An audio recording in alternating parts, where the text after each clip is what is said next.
नमस्कार, मैं जर्नलिस्ट रोहित शर्मा। आप मेरे साथ में हैं दिल से रोहित चैनल में। दोस्तों, डॉक्टर किरोड़ीलाल मीणा और हनुमान बेनीवाल राजस्थान की राजनीति के ये दो बड़े नेता ऐसे हैं जिनके पीछे हमेशा एक बहुत बड़ा जनाधार जुड़ा रहता है, जिनके पीछे युवाओं की एक बहुत बड़ी फौज जुड़ी रहती है। और उन्हीं फौज की बदौलत इन दोनों नेताओं की जो राजनीतिक शक्ति है, उससे चाहे कांग्रेस पार्टी के रणनीतिकार हों, चाहे बीजेपी के रणनीतिकार हों, वो अच्छी तरह से जानते हैं कि इन दोनों नेताओं ने जो लोकप्रियता राजस्थान की राजनीति में हासिल की है वो काफ़ी बेमिसाल है। लेकिन सत्यता ये भी है, हकीकत ये भी है कि आज ये दोनों नेता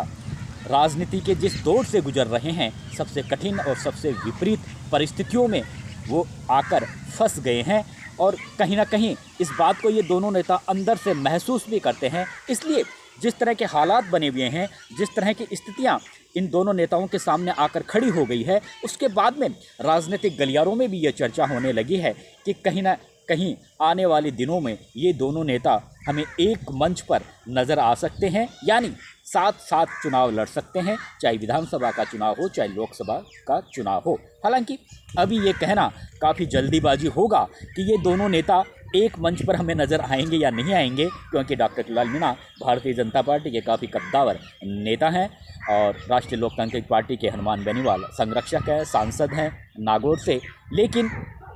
जिस तरह से हनुमान बेनीवाल पिछले कई सालों से वो लगातार डॉक्टर किरोड़ीलाल मीणा को बार बार वो ये कहते रहे हैं कि आप मेरे साथ में आ जाइए, अगर आप मेरे साथ में आ जाओगे तो हम राजस्थान की राजनीति में हुतल फुतल मचा देंगे और एक किसान का बेटा राजस्थान का मुख्यमंत्री बनेगा। जब अशोक गहलोत मुख्यमंत्री थे, यानी पिछली सरकार की बात कर रहा हूँ, और डॉक्टर किरोड़ीलाल मीणा जब अकेले ही विपक्ष की भूमिका निभा रहे थे भारतीय जनता पार्टी की ओर से, वो बड़े बड़े मुद्दों को लेकर राजस्थान की सड़कों पर हमें नज़र आए हमेशा पूरे 5 साल तक। उस समय हनुमान बेनीवाल भी हमें राजस्थान की सड़कों पर नज़र आते थे, उनका अलग आंदोलन चलता था। लेकिन उस समय भी वो यही कहा करते थे, यानी वो बार बार डॉक्टर किरोड़ीलाल मीणा को उस समय भी ये बोला करते थे कि आप मेरे साथ में आइए, आप और हम दोनों अगर मिल जाएंगे तो एक महाशक्ति बन जाएंगे राजस्थान की राजनीति की, और हम राजस्थान की राजनीति में उथल पुथल मचा कर रख देंगे, कांग्रेस और बीजेपी को धूल चटा देंगे। इस तरह की बातें वो पिछली सरकार के समय ही पिछली सरकार के समय से ही लगातार कहते हुए आ रहे हैं और अब तक कहते आ रहे हैं। अब राजस्थान में भारतीय जनता पार्टी की सरकार बन गई है और आप सबको पता है कि सरकार बनने के बाद से लेकर अब तक करीबन 1.5 साल से ज़्यादा का समय बीत चुका है। लेकिन कहीं ना कहीं डॉक्टर किरोड़ीलाल मीणा भारतीय जनता पार्टी में खुद को घुटा हुआ महसूस करते हैं। खुद को कहीं ना कहीं उन्हें ऐसा लगता है कि भारतीय जनता पार्टी उन्हें ठीक तरह से उनका सम्मान नहीं कर रही, और उनके समर्थकों को भी ऐसा लगता है कि भारतीय जनता पार्टी उनका ठीक तरह से सम्मान नहीं कर रही। और यही वजह है कि उनके मंत्री रहने और नहीं रहने पर भी सवाल खड़े हो रहे हैं। पिछले कई महीनों से कई बार डॉक्टर किरोड़ीलाल मीणा सार्वजनिक रूप से अपनी नाराज़गी भी जाहिर कर चुके हैं। बाद में वो ये कहते हुए भी नज़र आते हैं कि नहीं, मैं तो सरकार के साथ में हूँ, मैं सरकार का हिस्सा हूँ। लेकिन कहीं ना कहीं ये ज़रूर है कि अपनी ही पार्टी की सरकार में वे खुद की स्थिति से संतुष्ट नहीं हैं। उन्हें ऐसा लगता है कि जिन मुद्दों को उन्होंने गहलोत सरकार के समय उठाया था, उन मुद्दों को लेकर भारतीय जनता पार्टी की सरकार बिल्कुल भी सजग और चौकस नहीं है, जिसकी वजह से उन्हें जनता के बीच में जाने से काफ़ी घुटन से महसूस होती है और किस मुंह से वो जनता के बीच में जाएं। तो ये इस तरह की उनकी सोच है। तो उनके जो हालात भारतीय जनता पार्टी में बने हुए हैं, अब तो उनका जो सरकारी बंगला है वो भी निरस्त कर दिया गया है, और उसके बाद में कांग्रेस पार्टी के नेताओं को कहने का मौका भी मिल गया है कि भारतीय जनता पार्टी की सरकार अपने ही एक बड़े नेता, जिसकी बदौलत भारतीय जनता पार्टी की राजस्थान में सरकार बनी, उसी को किस तरह की स्थिति में लाकर खड़ा कर दिया है। कल सचिन पायलट ने भी अजमेर में इसी तरह की बातें कही थी। और हनुमान बेनीवाल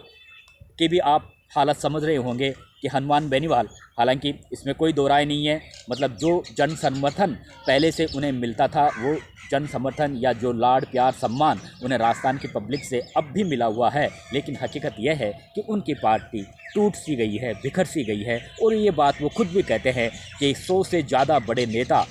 उनकी पार्टी को छोड़कर जा चुके हैं, उन्हें धोखा दे चुके हैं, उनके साथ में विश्वासघात कर चुके हैं। और ये नेता ऐसे हैं जो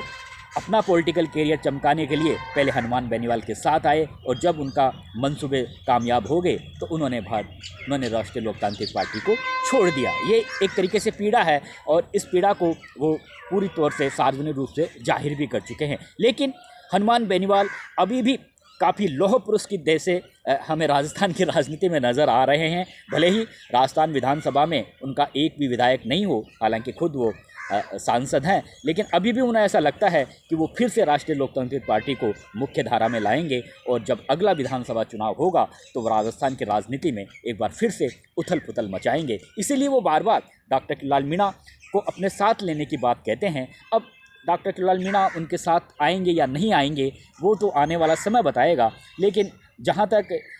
राजनीतिक विश्लेषकों का भी कहना है, क्योंकि ये दोनों नेता ऐसे हैं, हनुमान बेनीवाल डॉक्टर किरोड़ीलाल मीणा से काफ़ी जूनियर हैं, क्योंकि किरोड़ीलाल मीणा ने तो 1985 से ही राजनीति शुरू कर दी थी और जो राजनीति में जो उन्होंने मुकाम हासिल किया है वो सब आप जानते हैं। हनुमान बेनीवाल के पिता थे, वे भी विधायक थे और हनुमान बेनीवाल ने जिस तरह से वो लगातार विधायक चुनते आए, अब 2 बार वो सांसद चुने गए हैं। हालांकि ये बात अलग है कि 2019 का लोकसभा चुनाव उन्होंने एक तरीके से एनडीए से गठबंधन करके, भारतीय जनता पार्टी से गठबंधन करके चुनाव लड़ा था, लेकिन फिर बाद में उनकी भारतीय जनता पार्टी ऐसे जब उनकी नाराज़गी हुई तो उन्होंने एनडीए से नाता तोड़ दिया और फिर बाद में उन्हें अब एक तरह से इंडिया गठबंधन से दोस्ती करके उन्होंने ये चुनाव लड़ा, 2024 का लोकसभा चुनाव लड़ा। लेकिन अब उनकी इंडिया गठबंधन से भी ठीक तरह से तालमेल उनका नहीं बैठ रहा। कई बार राहुल गांधी के खिलाफ वो कई तरह की बातें भी बोल चुके हैं। यानी हनुमान बेनीवाल का अब जो उनका कहीं ना कहीं ना तो वो भारतीय जनता पार्टी के साथ में एडजस्ट हो पा रहे हैं और ना ही कांग्रेस पार्टी के साथ एडजस्ट हो पा रहे हैं। भारतीय जनता पार्टी में तो आप सबको पता है कि ज्योति मिर्धा जो पहले भारतीय जनता पार्टी की काफ़ी बड़ी नेता थी, पहले कांग्रेस पार्टी की काफ़ी बड़ी नेता थी, बाद में वो भारतीय जनता पार्टी में शामिल हो गई। कई और अन्य जाट नेताओं को साथ में लेकर, उसमें कांग्रेस पार्टी के लालचंद कटारिया हो और जो विजयपाल मिर्धा हो, रिछपाल मिर्धा हो, उन तमाम नेताओं को लेकर जिस तरह से ज्योति मिर्धा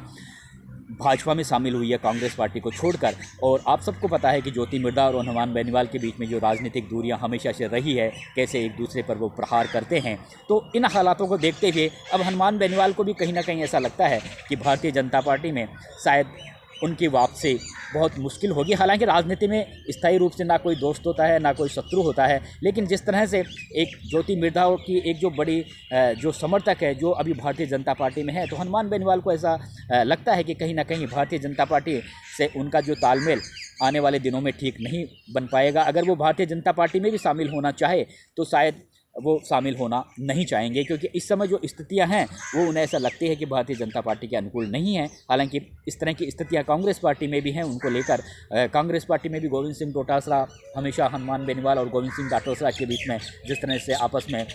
जुबानी जंग छिड़ी रहती है। और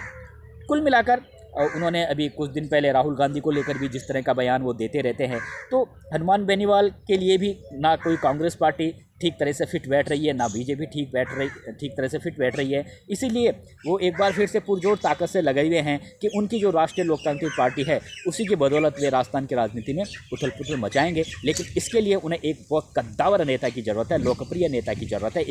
एक